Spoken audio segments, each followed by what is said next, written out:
ગરમી બહુ છે. તો તમે બહાર આવો એની હું રાહ જોઉં છું.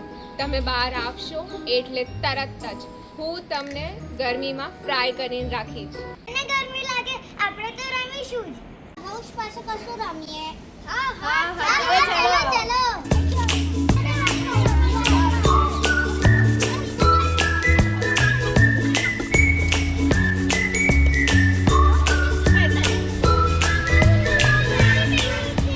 સુરજ દાદા છું.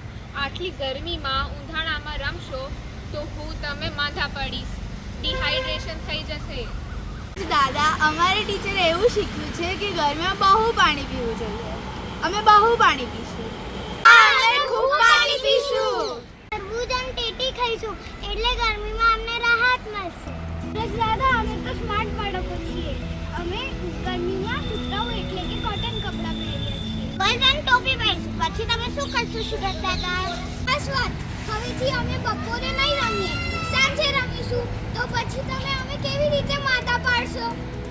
હોશિયાર બાળકો, સવારે કે સાંજે રમશો તો હું તમે માથા પડવાની જગ્યા વિટામિન ડી ની ભેટ આપીશ. દાદા, અમે તો સ્માર્ટ બાળકો છીએ. અમે ગરમીમાં નહીં રમીએ. અમે તરબૂચ અને ટેટી ખાઈશું. એનાથી ગરમીમાં રાહત મળશે.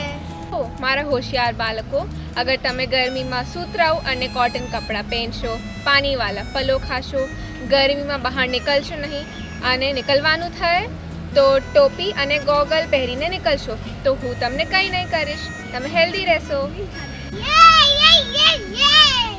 યસ સુરજ દાદા, અમે ધ્યાન રાખીશું. અમે મમ્મીની વાત માનશું અને ઘરમાં જ રમીશું. હા, તો ધ્યાન રાખજે.